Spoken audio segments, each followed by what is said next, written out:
ನಮಸ್ಕಾರ, ನಾನು ನಿಮ್ಮ ಡಿ.ಎಂ. ಗೌಡ. ಇಂದು ಮುಖ್ಯಮಂತ್ರಿ ಸಿದ್ದರಾಮಯ್ಯ ತಮ್ಮ ದಾಖಲೆಯ 15ನೇ ಬಜೆಟ್ ಮಂಡನೆಗೆ ಅಣಿಯಾಗ್ತಾ ಇದ್ದಾರೆ.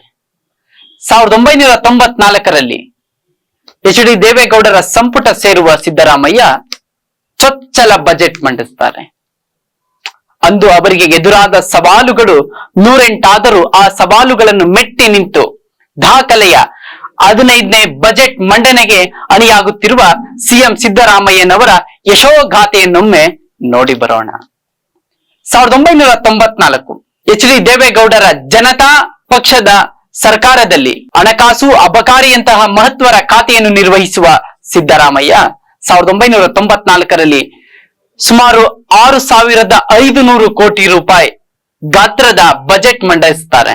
ಅಂದು ಹಣಕಾಸು ಸಚಿವರಾಗಿ ನಿಯುಕ್ತಿಗೊಂಡ ನಂತರ ಅವರ ಸಂಪುಟದ ಸಹೋದ್ಯೋಗಿಗಳ ಆದಿಯಾಗಿ ಸಿದ್ದರಾಮಯ್ಯನವರ ಅಣಕಾಡ್ತಾರೆ. ಕುರಿ ಕಾಯುವ ಕುರಿಗಳ ಲೆಕ್ಕ ತಿಳಿಯದ ವ್ಯಕ್ತಿ ಅದು ಹೇಗೆ ರಾಜ್ಯದ ಹಣಕಾಸು ಖಾತೆಯಂತ ಮಹತ್ವದ ಖಾತೆಯನ್ನು ನಿರ್ವಹಣೆ ಮಾಡ್ತಾರೆ ಅನ್ನುವ ಕೊಂಕು ಮಾತುಗಳನ್ನು ಮೆಟ್ಟಿ ನಿಂತ ಸಿದ್ದರಾಮಯ್ಯ ಯಾರು ಬೆನ್ನ ಹಿಂದೆ ತೆಗಳಿದ್ದಾರೋ ಅವರೇ ಮುಟ್ಟಿ ನೋಡಿಕೊಳ್ಳುವಂತಹ ಉತ್ತಮವಾದ ಬಜೆಟ್ ಮಂಡನೆ ಮಾಡುವ ಮೂಲಕ ಆರ್ಥಿಕ ತಜ್ಞರಿಂದಲೂ ಸೈ ಎನ್ನಿಸುವ ಬಜೆಟ್ ಮಂಡಿಸಿದ್ದು ಚರಿತ್ರೆ.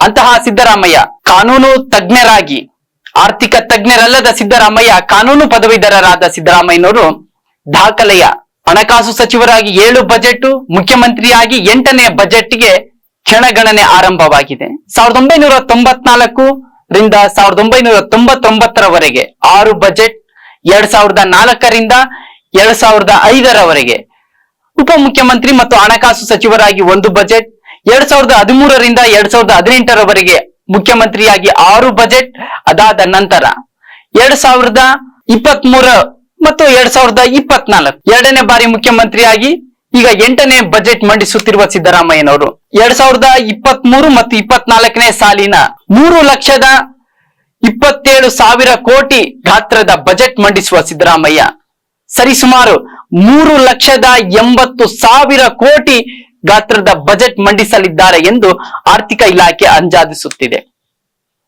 ಒಟ್ಟಿನಲ್ಲಿ ಕುರಿಗಾಯಿಯ ಮಗ ರಾಜ್ಯದ 7 ಕೋಟಿ ಕನ್ನಡಿಗರ ಆಯವ್ಯಯವನ್ನು ಮಂಡಿಸುತ್ತಿರುವುದು ಪ್ರಜಾಪ್ರಭುತ್ವ ವ್ಯವಸ್ಥೆಗೆ ಒಂದು ಶೋಭೆ. ಮುಖ್ಯಮಂತ್ರಿಯಾಗಿ 8ನೇ ಬಜೆಟ್ ಮಂಡಿಸುತ್ತಿರುವ ಸಿದ್ದರಾಮಯ್ಯನವರ ಬಜೆಟ್ ಬಗ್ಗೆ, ಅವರ ಆರ್ಥಿಕ ಅಂಕಿ ಅಂಶಗಳ ಬಗ್ಗೆ, ಆಯವ್ಯಯದ ಬಗ್ಗೆ, ಗ್ಯಾರಂಟಿಯಂತಹ ಮಹತ್ವದ ಕಾರ್ಯಗಳಿಗೆ ಸುಮಾರು 50ರಿಂದ 60 ಸಾವಿರ ಕೋಟಿ ರೂಪಾಯಿನ ತೆಗೆದಿಡುವ ಸವಾಲುಗಳ ಮಧ್ಯೆ ಅಭಿವೃದ್ಧಿಗೆ ಎಷ್ಟು ಹಣನ ಮೀಸಲಿಡ್ತಾರೆ, ಎಸ್ಸಿಪಿ ಟಿಎಸ್ಪಿಗೆ ಎಷ್ಟು ಮೀಸಲಿಡ್ತಾರೆ, ಜೊತೆಗೆ ಮೇಕೆದಾಟು ಯೋಜನೆ, ಅಪ್ಪರ್ ಭದ್ರಾ, ಕೃಷ್ಣಾ ಮೇಲ್ದಂಡೆ ಯೋಜನೆ, ಮಹದಾಯಿ ಯೋಜನೆಗಳಿಗೆ ಯಾವ ರೀತಿಯ ಹಣವನ್ನು ತೆಗೆದಿಡುತ್ತಾರೆ ಎನ್ನುವ ವಿಚಾರಗಳ ಮಧ್ಯೆ 3,80,000 ಕೋಟಿ ರೂಪಾಯಿಗಳ ಗಾತ್ರದ ಕರ್ನಾಟಕ ಬಜೆಟ್ ಮಂಡಿಸುತ್ತಾರೆ ಎಂದು ಆರ್ಥಿಕ ತಜ್ಞರು ವಿಶ್ಲೇಷಣೆ ಮಾಡ್ತಾ ಇದ್ದಾರೆ.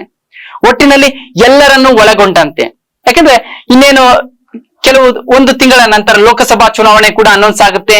ಇದು ಜನಪ್ರಿಯ ಬಜೆಟ್ ಆಗುತ್ತಾ, ಎಲ್ಲರನ್ನು ಒಳಗೊಂಡ ಅಭಿವೃದ್ಧಿ ಪರ ಬಜೆಟ್ ಆಗುತ್ತಾ, ಸರ್ವರಿಗೂ ಸಮಬಾಳು ಸಮಪಾಲು ಸಿದ್ಧಾಂತದ ಬಜೆಟ್ ಆಗುತ್ತಾ ಎಂದು ರಾಜ್ಯದ ಜನ ಸಿದ್ದರಾಮಯ್ಯನವರ 15ನೇ ದಾಖಲೆಯ ಬಜೆಟ್ ನ ಓರೆಗಣ್ಣಿನಿಂದ ನೋಡ್ತಾ ಇದ್ದಾರೆ. ಈ ಬಗ್ಗೆ ನಿಮ್ಮ ಅಭಿಪ್ರಾಯವೇನು?